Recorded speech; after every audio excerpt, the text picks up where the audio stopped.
वैसे हाथ मिलाना, गले मिलना ये कोई ऐसी बात नहीं है कि नहीं होना चाहिए, लेकिन कभी कभी जिस पद पर आप बैठे होते हैं ना, उस पद के प्रति आपको अपने मन में भी सम्मान रखना चाहिए। ये तपाक से गले लगना, हाथ मिला लेना, उनकी भाषा समझे ना समझे, हंसना, खिलखिलाना, ये जो 12 साल से चल रहा था ना, कभी कभी फजीहत भी कराता है। कुछ ऐसा ही हुआ, राष्ट्रपति भवन में कार्यक्रम चल रहा था, पद्म विभूषण कार्यक्रम, पद्म पुरस्कार बांटे जा रहे थे। बड़े बड़े एक्टर्स, बहुत जिन्होंने देश के लिए, समाज के लिए कलाकार के तौर पर भी काम किया, उनको सम्मानित किया जा रहा था। लेकिन तभी कुछ ऐसा हुआ जिसकी वजह से ये पता लगा ये हाथ मिलाने वाला खेला कितना उल्टा भी पड़ सकता है। जी हाँ, भरी महफिल में जो हुआ है, उसके बाद एक्टर से सफाई भी दिलवाई गई है, 2 सफाई। जी हाँ, क्या कुछ कहा वो दिखाऊंगा। ऐसे में एक खबर भी याद आती है, मैं वो भी आपको दिखाएंगे। जब बीजेपी की एक नेता बार बार पूछती हैं कि देश किसके हाथों में देना चाहिए, मोदी या राहुल गांधी, लोग मोदी जी का नाम ही नहीं लेते, राहुल गांधी का ले लेते हैं। वहाँ पर भी फजीहत हुई। और इसके अलावा और भी कई खबरें हैं। लगातार नाराज़गी बढ़ रही है, नाजिया इलाही के खिलाफ प्रदर्शन कर रहे हैं मुस्लिम समाज के लोग। और कहा जाता है कि इस चौराहे पर लड़की से कुछ बदतमीजी, छेड़खानी की, अगले चौराहे पर यमराज बैठा है। मेरठ में चलती गाड़ी में युवती को उठाकर ले गए, उसकी वीडियो है बाकायदा। अब दावे आप कितने ही करते रहिए, और भी कई खबरें हैं, आपको दिखाता हूं। नमस्कार, मैं हूं प्राजपल गौतम और आप देख रहे हैं the live TV. The live TV, सच सबसे आगे।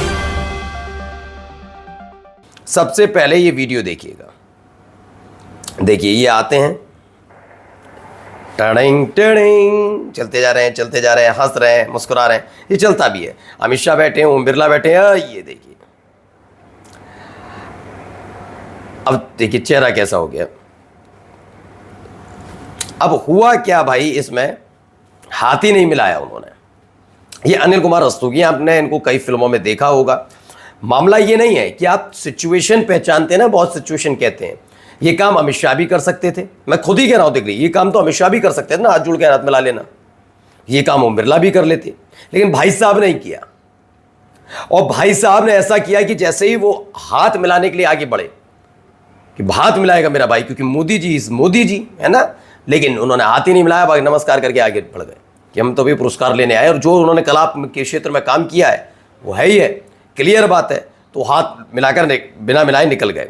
ममता त्रिपाठी लिखती हैं, कोई हाथ भी ना मिलाइएगा जो गले मिलोगे तपाक से, ये नए मिजाज का शहर है, ज़रा फासले से मिला करो।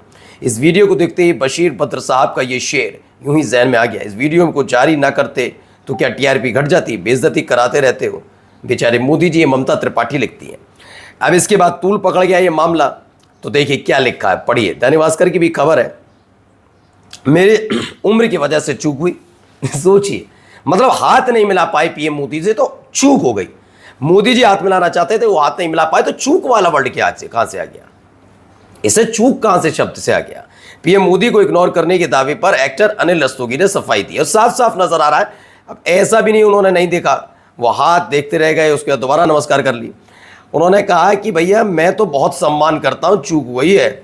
तो ये ऐसा नहीं कि मैंने जानबूझ के किया है, मैंने सिर्फ, देखिए क्या कहते हैं, जो लोग मजाक बना रहे हैं उनसे कहना चाहता हूं, मेरी उम्र 80 साल से ज़्यादा है, यह मेरी उम्र की वजह से हुई एक चूक थी। प्रधानमंत्री नरेंद्र मोदी के लिए मेरे मन में बहुत सम्मान है, और मेरा मानना है कि देश का नेतृत्व करने के लिए सबसे बेहतर विकल्प है। ये सारी, देखिए अब इस पूरे को पढ़िएगा, दोबारा पढ़ता हूं, जरा समझिएगा कि ये बात अनिल कुमार रस्तोगी ने अपने मन से लिखी है या अलग। जो लोग मजाक बना रहे हैं उनसे कहना चाहता हूं, उम्र 80 साल की, ठीक बात है, ये तो आप होंगे, आप उम्र में, ये मेरी उम्र की वजह से एक चूक हुई थी, चलो ये भी मान लिया, हो गया होगा, हो जाता है, चलिए। प्रधानमंत्री नरेंद्र मोदी के लिए मेरे मन में बहुत सम्मान है, ये भी हो सकता है। अब इसके आगे क्यों लिखना था, हाथ मिलाने से नेतृत्व का लेना देना क्या। मेरा मानना है कि देश का नेतृत्व करने के लिए वह सबसे बेहतर विकल्प है। अगर ये नहीं लिखेंगे तो आपको तो पता ही है उसके बाद क्या क्या हो सकता है, ठीक है ना। चलिए, खैर आगे की कहानी ये भी आपको याद होगा, हमने दिखाया था वैसे आपको, लेकिन देखना चाहिए। राहुल गांधी हा एकच पर्याय दिसतोय मला। मग उद्या राहुल गांधींच्या हातात तुम्ही देश देणार आहात का नरेंद्र मोदींच्या हातात देश देणार आहात? राहुल।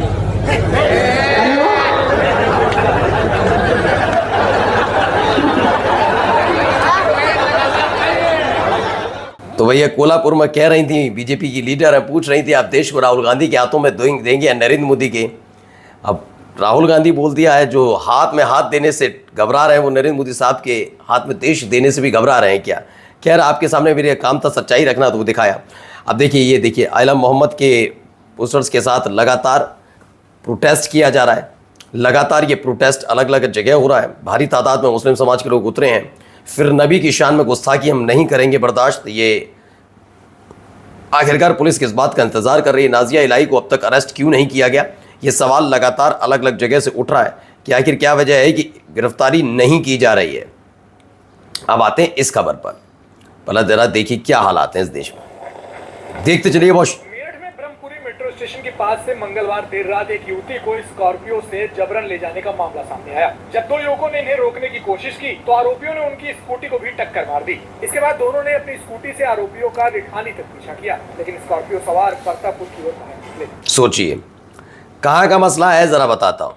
हर चौराहे पर यमराज खड़ा है। इस जुमले की असलियत देख लीजिए। मेरठ में सरेआम सड़क पर एक युवती को गाड़ी में खींचने का प्रयास किया जाता है। रोकने वालों पर गाड़ी चढ़ाने की कोशिश होती है। यह है यूपी में महिला सुरक्षा का कड़वा सच। जब अपराधी इतने बेखौफ हो तो समझ जाइए कि सरकार का इकबाल पूरी तरह खत्म हो चुका है। जवाब दीजिए मुख्यमंत्री जी, आखिर कब तक बेटियों की सुरक्षा दांव पर लगी रहेगी? ये सवाल है। अब ये कह देने से कि राम राज आ गया है और ये तमाम बातें कहने से कुछ नहीं होता, इसमें बताना पड़ेगा। ठीक है, चलिए आगे देखिए यहाँ क्या हो रहा है। ये देखिए, थोड़ा डिस्टर्बिंग वीडियो है। डिस्टर्बिंग वीडियो है, इसलिए हम थोड़ा ब्लर करके आपको दिखा रहे हैं इस वीडियो को। पहले लात मारी जाती है, मैं बता देता हूँ आपको। उसके बाद उसे घसीट कर वहाँ से ले जाया जाता है।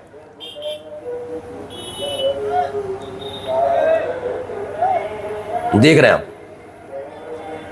थोड़ा डिस्टर्बिंग वीडियो में आपको बता देता हूं पहले, इसीलिए। रायबरेली में बड़ा मंगल पर हनुमान मंदिर पर भंडारे में पहुंचे एक मानसिक विक्षिप्त युवक को पुजारी भीम शंकर द्विवेदी ने लात मारी और घसीटता हुआ ले जाता है। ये अगर कोई इधर उधर की कोई कहानी हो जाती तो फिर आपको तो पता ही है, बिफोर आफ्टर हो जाता है ना। बिफोर आफ्टर वाला खेल बड़ा ज़बरदस्त है हमारे देश के अंदर। और इस चेहरे को ज़रा पहचानिए। नाम बताऊंगा आपको, लेकिन अगर जो इसने इसकी जो करतूत है उस लिहाज से अगर इसका नाम वो ना हो कि अब्दुल सलमान होता तो क्या होता। मैं क्यों कह रहा हूं, पढ़िए। इसका नाम है राम सहाय जायसवाल। ये साइको किलर है। इसने 4 महीने में 8 लोगों को जहर देकर मार डाला। लोगों को मारने के बाद ही उनके अंतिम संस्कार में जाता और घर वालों से दुख भी जताता। इंसानों को मारने से पहले राम सहाय ने वो जहर कुत्ते को दिया और उसे मरता हुआ देखता रहा। जब कुत्ते पर प्रयोग सफल रहा तो इसने इंसानों को मारना शुरू कर दिया। ये सब कुछ खेल खेला जा रहा था। नाम क्या है? राम सहाय जायसवाल। लेकिन कितनी जगह इसे लेकर बातचीत हुई, ये बताइए। और जाते आते जरा ये देख लीजिए, तमाशे तो चलते ही रहते हैं देश भर में।